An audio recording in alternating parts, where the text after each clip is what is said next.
then why does it bother counting down from 5, Hunter? That's what I want to know. The real questions are being asked on this podcast, and they are, what's the deal with the number 5? Do I do is that a good Jerry Seinfeld impression? What's the deal with I didn't realize until you suggested it was Jerry Seinfeld. And because I was like, I guess it is Jerry Seinfeld. No, that was, the words were that I can't do a Jerry Seinfeld impression. I can't do any impressions. I don't have any. They might be self-aware.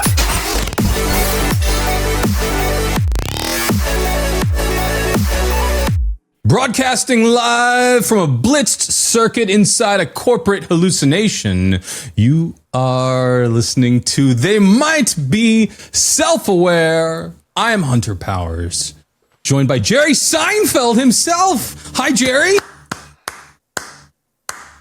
Are we doing pre-show gags being brought into the show now? Yeah, because that makes so much sense to all of our listeners. Yeah. Instead of Jerry Seinfeld, the role of Jerry today will be played by me, Daniel Bishop. Daniel Bishop. How are you, Mr. Daniel Bishop? I'm good, and much to the chagrin of my wife, I think I might have an AI girlfriend now. Oh, boy. I thought, I haven't told her yet, but... Our AI girlfriend episodes do best as I get to put AI girlfriend on the title again. Yep. So last night, in a normal sort of, this is what I would say to my wife voice, I say, hey, good looking, what's cooking? And then my Google Home says, I'm sorry, but that device hasn't been set up yet. I'm like, listen here, you. I wasn't talking to you. And 2, Google. Good looking. Yeah, if you say good girl, which I sometimes call my dog, oh, hey, good girl, come here, good girl. It responds. I said good looking, and Google was definitely like, well, that's obviously me. So, Google thinks I'm flirting with it and is already living in my house with me.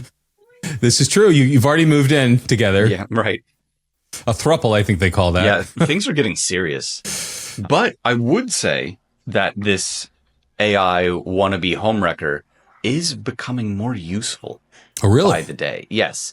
So in a non sort of silly, haha, it's infiltrating my life kind of way, I mentioned a bunch of episodes ago how asking Google stuff in the car got way less useful. I used to be able to be like, hey, what's this thing? And it would at least do a Google search and then like, I don't know the answer to that, but I found this, which might be, and then it would like read the top, like snippet from the top result, basically is what it would do.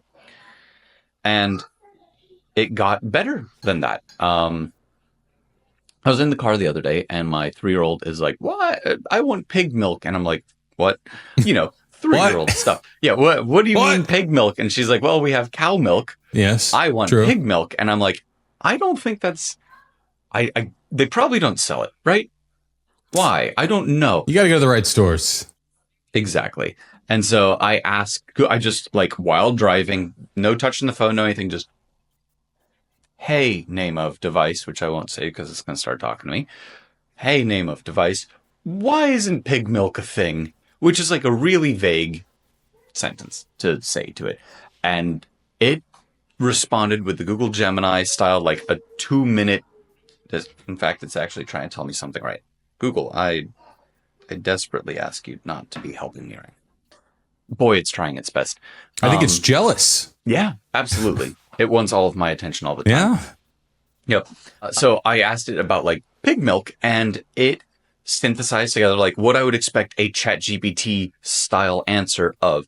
Well, here's the 3 reasons it's not economically viable and the kinds of like the amount of milk per animal is really low and they don't have as much milk like per day or like 3 or 4 different reasons that it basically just read out one after another, which is exactly what I've been wanting out of that kind of interaction for a really long time.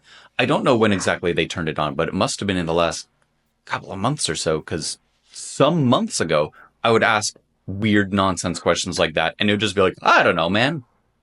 Google is very aggressively experimenting, which I think is a good thing and the right thing for them to do. One that I saw recently is... Experimenting with me and my wife. They were...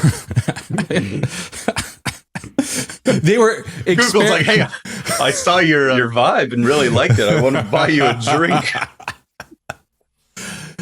The one that I saw that made me scratch my head a little bit was they were doing audio summaries of search results as a podcast. And so like you would do your Google search and then at the bottom it'd say, would you like an audio summary of these results? But it was like in that, now for the deep dive voice podcast. I felt that was a little too far. I was like, I don't need a podcast. Notebook LM for everything. Yes. But I did like that they were experimenting. Size of potatoes, United States. Yeah. Here's a 10-minute deep dive into the. Like, no. Just tell me the answer. Everything's becoming a story. Have you noticed any overtly wrong stuff coming out of like AI search on Google? Because I have. Oh, well, I almost never do a search on Google these days. Yeah, we've kind of talked about that, right? How about like Perplexity? My parents are really into using Perplexity as basically. How did they get into using Perplexity? I don't know. Okay. I don't know how they got into it. No idea. But they did. They're deep into like a sector of AI that not even I've really delved into at this point. I of course have Perplexity Pro, and I don't remember the last time I logged into it. How much is the? I don't even want to know. No. I think it's like $150 a year or something. Gosh. Hunter's second mortgage to AI hours. They got me to sign up for a free trial that then converted to the annual plan, which I forgot. I forgot to use my automatically disappearing credit card on.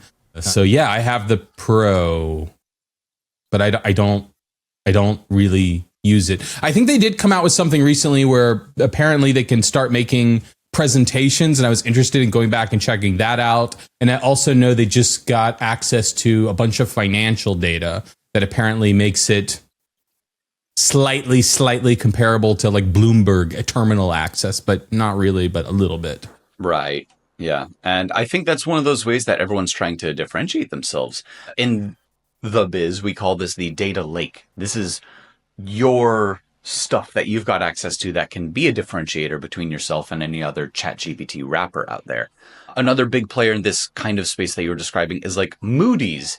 If you, some company, want to have a ton of not particularly accurate data about businesses, sort of, there's so much data that Moody's throwing has. Some shade at Moody's. Yes, I worked with Moody's data when I worked with you, Hunter.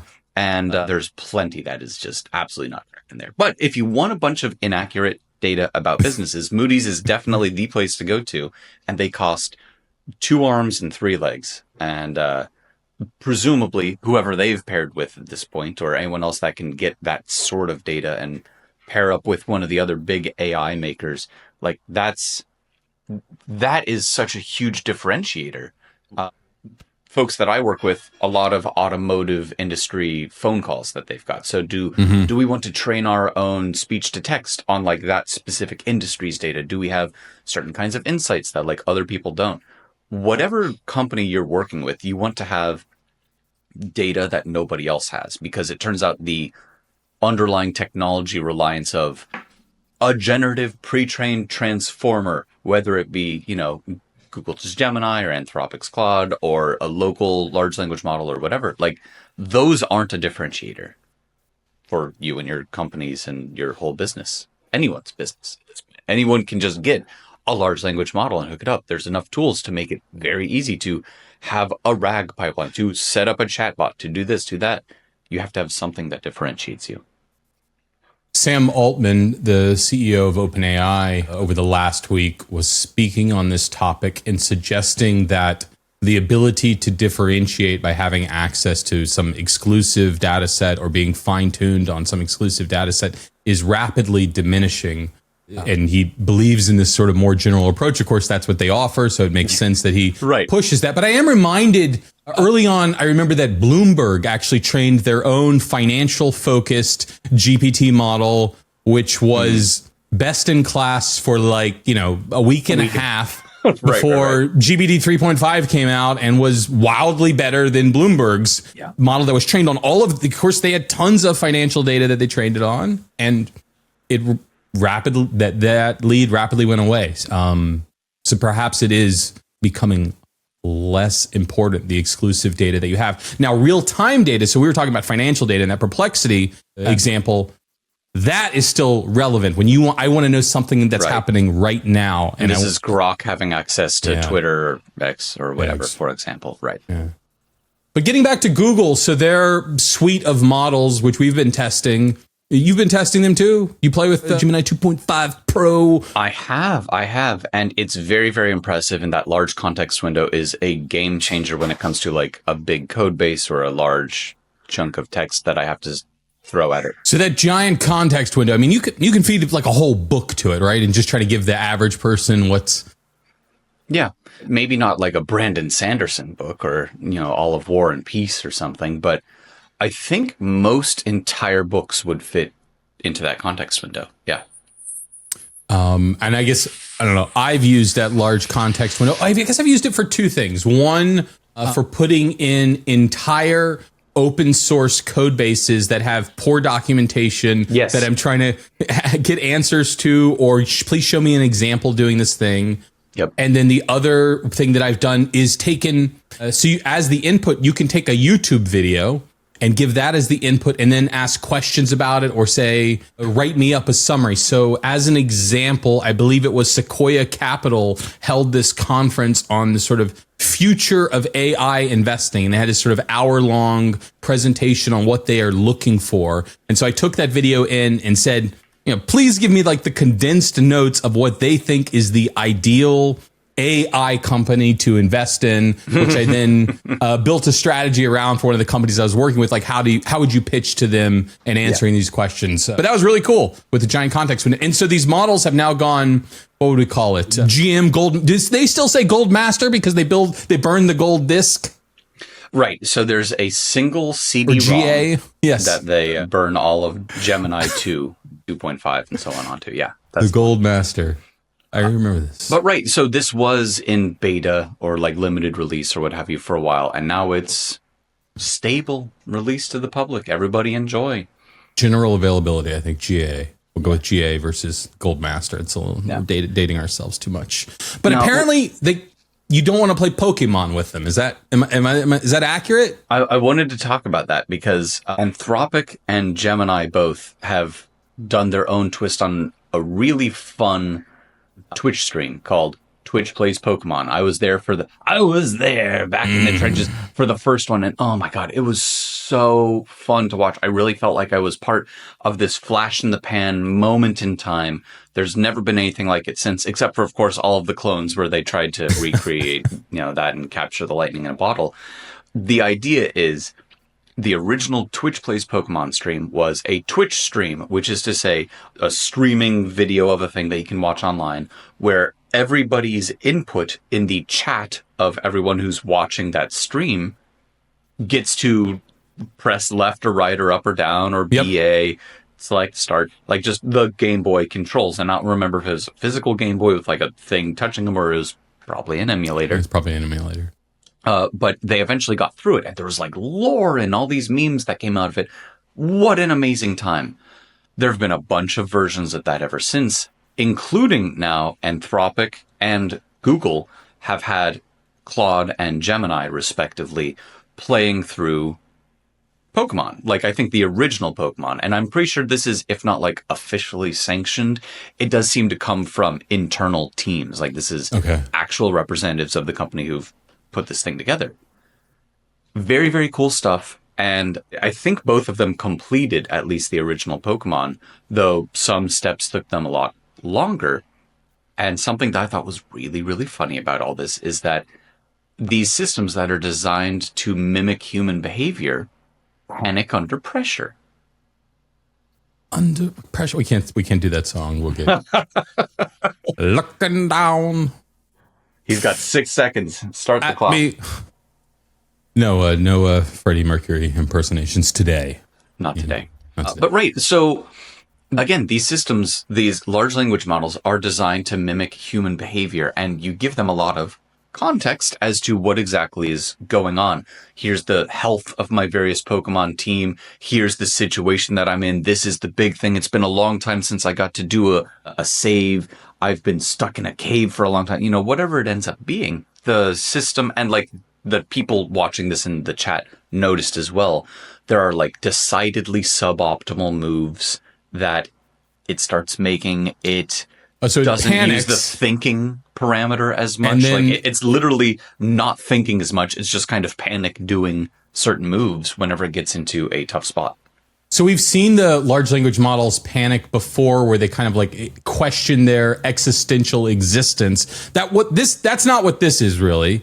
This is just like kind of emulating human behavior under pressure, or something where you don't know.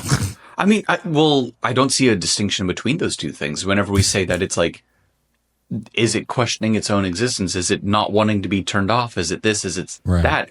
It's doing roughly what a person would do under similar kinds of situations, Well, given have you all ever of its reinforcement, fine tuning, and questioned your existential existence while playing Pokemon? Have you not had an existential crisis before? Certainly while playing Pokemon. One of the examples that they gave in this article was that getting stuck in a cave, it seemingly intentionally had all of its Pokemon faint, lose, whatever, in its party, which then resets you back to your last save point. I think that's like an interesting tactic, ultimately. And do you want to call that panic because it just threw up its hands and said, I can't get out of this cave. I don't know where I am. I forgot enough of the steps of how I got here that to hell with it, I'm starting over. I've done similar stuff like that before, for sure. I would say that really this line between is it a person or is it just doing an increasingly good job mimicking what a person is, Turing test related stuff, things in the realm of the Turing test. It continues it being just like this conceptual space of all the large language models being given different kinds of tasks and so on. They just more and more every day are more, dare I say, human-like. I mean, so I guess that's... Wait, no, hold on. They are more and more, dare I say, self-aware. I did it. I said the thing, you guys. I guess that's one more thing now that you don't have to do. You no longer have to play Pokemon because the AI can play Pokemon for you, and apparently in a very human way by questioning its own existential existence while playing. Slower and worse than I would still, but as you say, this is the worst it'll ever be. Okay. And I think we've also talked a lot about just because AI can do something doesn't mean humans need to stop doing it. When it comes to manual labor type stuff, sure, let's absolutely automate that. But have you noticed that ever since Midjourney came out and the various Imagen models from Google and OpenAI's picture generating qualities and so on, as all of these things have come out, did art stop being made by people? Less art is made by people now. I think that is... Yes, 100% yes. What was we knocked this story out of the list, but I'm going to bring it back in. I'm scrolling down in our notes. Fake bands. Oh, did I actually leave it in? So during the NBA Finals, which recently aired, there was an advertisement that was entirely, and it wasn't an advertisement for Google or Veo 3, which we've discussed on this page, which you pay whatever it is, $5,000 a month to have access to. I think it was 125. Just to satiate your desire for man rocks. And again, I'm not judging, but one of the ads was entirely generated by Veo 3. I think it was for a betting platform called Kalshi, and it's a good ad. I mean, it's not a phenomenal ad, but it doesn't look like it's AI generated. And the idea is it's all these sort of people in kind of extreme, like a grandpa on his jet ski going through the Florida swamps, and I bet an alligator that I could win this side. I don't know, crazy drinking a beer or whatever, but right. It works, and that ad, it would have been a great ad to shoot in real life, but they didn't have to. The director spent about $2,000 rendering it out on Veo 3. So that's one example. But that doesn't mean that less art is being made. Less art just because, Unless you want to say, well, that is art, and okay, fine, but less humans are directly making art these days, and more... I don't think that's the case. I think there might be less instances of paid art, for example, and when it comes to someone who would have commissioned a $5 thing from someone on DeviantArt or whatever, sure, there may be a lot less of that. But I don't think just because there are AI image generators that it has killed art. Video didn't kill the radio star. Maybe video did kill the radio star. But radio is still around. Art is still around. I don't think that these tools are going to completely replace anything. Just like every other new tool that has been invented has not completely replaced everything that has come before. People are using AI more and more. Absolutely. I 1,000,000% agree with that. We were looking at an article that says year over year, from however the hell they were looking at it, AI use at work has nearly doubled in 2 years. I, especially depending on the department, super duper believe that. Like across the board. Obviously, you and I have been 100% maxed out for about 10 years now. Exactly. But AI use at work, and I think that also could be, like, people are overloading that term, AI, a lot. But for what it's worth, let's call it GPTs, LLMs, that sort of space of AI use. When things came out 2022-ish, like, very cool, very neat, not super, super usable in a work context. In 2025, everybody should be using this stuff and double checking the output, but everybody should be using it.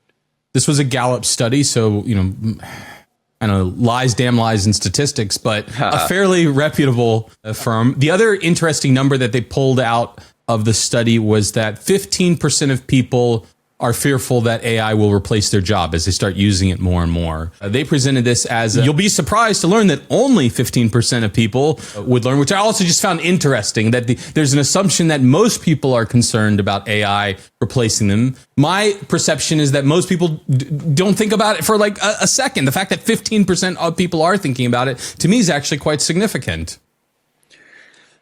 Yeah, and I think we're getting outside of the realm in a realistic sense of just developers, of just programmers. This is true. Let me give you an example.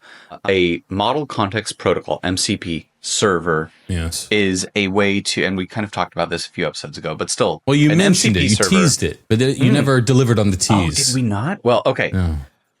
An MCP, and honestly, I have more to talk about that maybe next episode, but this is one other quick aside.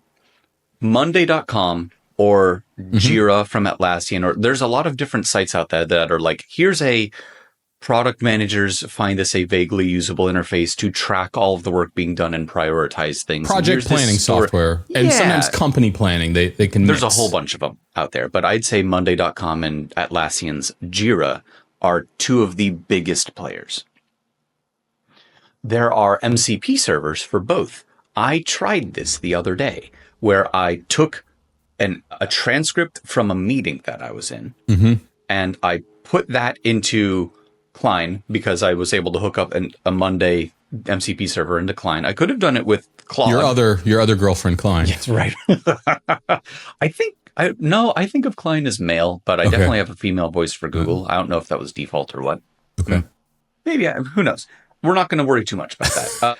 So this Monday.com MCP server via Klein, I just dumped in a transcript of a call that I was on, and I said, look on Monday, here's one or two epics, the largest like unit of work that you have under that. You could have initiatives, whatever, it doesn't matter. Here's these big chunks of work. Yeah. Here's this project. Here's notes associated with that project. Also, here is a link to my Obsidian Markdown file notes related to this project. I just have like note-taking software. It's called Obsidian, and you just store basically text files that kind of link to one another. Yep. And so I told it, here's notes from a meeting. Here's notes that I have about the project and like my work in general. And here's the internet where I store all of my projects. Update stuff. And it just chugged for a little bit, and it starts reading, and I see like, oh, I'm making a call out to Monday. It reads this. I'm going to update with a new document or a new comment here. I just changed the due date of this thing here. I added a new task. These 3 things under this one epic. And like, also I updated your notes with updated understanding from the transcript. Hunter, this isn't getting rid of developers. This is getting rid of Scrum Masters, product owners, and product owners. This is like, if you're a very junior PM, PO, whatever, Scrum Master in that sort of space, you had really better start using these tools right away, because you need to be the person who's being augmented by it. Otherwise, like, I'm already seeing use more useful than the worst PMs that I've worked with. To all the Scrum Masters out there, I don't think anyone else could ever ask you, the group, what did you do yesterday? Yeah. What are you doing today? And any blockers. That will never be automated. So breathe a sigh of relief, Scrum Masters around the world. No one could do that but you. I'll tell you what I'm worried about, though. I do have a worry. And that's how much it's all going to cost. You're describing a brilliant reality. But I don't know if you've noticed this trend of like everyone's doing these 200, 300, 400. I feel like, you know what I feel like? I feel like they're listening to this podcast. They learned about my secret that I am horrible. I'm a horrible judge of like, is this worth it? There's no price point. Rip out the credit card. Yeah. Especially when you tell me, yeah, but have you considered the platinum, super platinum tier? Because up there, you get like one little extra thing. And I'm even increasingly skeptical about these extra things that all they're doing is just making it take longer so that I'll think it's doing more. I don't even actually think that the super quantum platinum tier is necessarily better. It just takes longer. But I'm in this absurd dystopia where I'm like, but maybe it's better. I don't want to miss out. And now you use Klein, I use Claude, another AI versus code editor. Now they have a $200 a month plan if you really want. You want all the latest bleeding cutting edge features. It looks like it's just more use though in many of these cases. No. So I already have the Pro plan, of course, which was the most expensive plan you could buy. Okay. And it has a fixed amount of like times you can ask the AI, but then you throw a credit card on it. And anytime you go over, it just goes ahead and bills your credit card directly.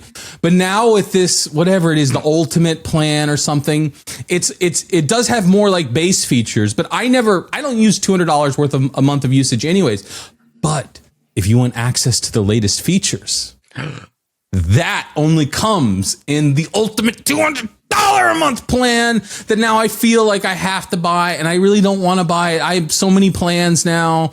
But I mean, you're not. Are you going to get a bundle? Like, how long before we start seeing a television style, like cable? Right. We just reinvented cable, but for a bunch of AI services. So I mentioned a whole bunch of times on this that I really like using Anthropic's Claude models via a Visual Studio $200 a month extension called Klein. There is a $200 a month version. I'm not paying for that. I'm on their Pro plan, which is $20 a month. I just downloaded the Claude app for my computer and also installed it into the terminal so that I can like command line interfaces. Yeah, code. Yeah. Right. Because I realized I'm paying $20 a month for the same models that I've just been paying over API anyways for already. I'm going to use Claude Code until I run out of credits or whatever, and then I'll just go back to doing it over API. And I've tried the two side by side, and like Klein is a very well put together piece of software, but Claude Code is put together by the people who know Claude and like a whole team dedicated to just that. And it's very slick, and it's a little more like automated depending on kind of your use case. I don't think I love one over the other per se, but I would say sort of to your point, and we almost talked about this 1 or 2 episodes ago, where like there is a premium that people are literally willing to pay, especially the 100 Powerses of the world, when it comes to like all these different ultra super tiers. Stop making more of them. Start bundling them. Make cable. The point behind those high numbers, though, is that they are driving value. You literally wouldn't be signed up for it if you didn't find some amount of maybe you forgot about the free trial that started, for Perplexity. But like, other than the gotchas of that type, there are a lot of instances out there of people who are paying money for a service. Capitalism, supply and demand. You demand access to the latest and greatest features. You demand having more use cases per month, more whatever it ends up being, more tokens per minute. Yes. And so then you pay for it. And people are finding similar sorts of value. They wouldn't have that $200 a month plan if people weren't going to sign up for it.